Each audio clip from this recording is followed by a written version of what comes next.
कथा का आज प्रसंग कपिल मुनि शिव दक्ष विवाद गुरु चरित जडभरत कथा भजन नृत्य गीत के साथ आज का कार्य आरती प्रसाद के साथ समापन हुआ और अंत में गुरु माता जी से कुछ सवाल पूछे गए भागवत के बारे में। एकता शर्मा पंडित।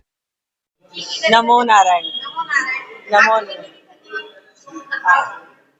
तो मुझसे यही प्रश्न किया गया कि हम भागवत क्यों रखवाते हैं, लेकिन एक्चुअली क्या होता है, जब कृष्ण भगवान जी का अवतार हुआ था और वो वैकुंठ को जा रहे थे, पूरी अपनी लीला संपूर्ण करके वैकुंठ जा रहे थे, तो उस वक्त उद्धव बहुत विचलित हो गए थे और उन्होंने पूछा कि आप तो वैकुंठ चले जाओगे, लेकिन हमको मार्ग दिखाने वाला हमको कैसे मार्ग मिलेगा? जब कुछ पूछना होगा या धर्म के बारे में, अर्थ के बारे में, काम मोक्ष, ये सब हमको कैसे पता चलेगा? तो कृष्ण भगवान ने कहा कि मैं तो जा रहा हूँ, लेकिन मेरी शक्ति भागवत में रहेगी। श्रीमद् भागवत अगर आप पढ़ोगे और श्रीमद् भागवत की आप पूजा करोगे तो उसी से आपको पूरी शक्ति आपको भी मिलेगी, क्योंकि श्री कृष्ण भगवान की शक्ति उसी में है। तो उससे हमारे पथ में रोशनी पड़ती जाती है श्री कृष्ण भगवान के शक्ति की, तो हमको स्वतः ही मार्ग मिलता जाता है। धर्म में हो, अर्थ में हो, काम में हो, मोक्ष में हो, जो हमको चाहिए बस श्रीमद् भागवत पढ़ेंगे तो हमको उसका सबका उत्तर मिल जाएगा। तो हमको इधर उधर ढूंढने की या कुछ करने की कोई जरूरत नहीं पड़ेगी, बस इसी से हमको पूरा ज्ञान मिलेगा। तो यही कह के श्री कृष्ण भगवान वैकुंठ पधारे। इसके बाद हम लोग हमेशा श्रीमद् भागवत पढ़ते रहते हैं और किसी भी कार्य के लिए 7 दिन का सप्ताह भागवत कराते हैं या कभी कभी ऐसे ही भी पढ़ते हैं श्रीमद् भागवत, जैसे हमारे ज्ञान बढ़ता रहे और हम श्री कृष्ण भगवान के नजदीक हमेशा रहे। बस नमो नारायण। ये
सियावर रामचंद्र की। भगवान नारायण जी के आशीर्वाद से आज भगवान श्रीमद् भागवत का सप्ताह का यहाँ पर दूसरा दिन आरंभ हो चुका है और थोड़ी देर में अपने गंतव्य को पहुँच जाएगा। 7 बजेंगे और बता देगा कि आज समय पूरा हो, और अभी पूरा नहीं हुआ है। अभी तक हम मार्ग में ही है, दूसरे दिन के मार्ग में ही।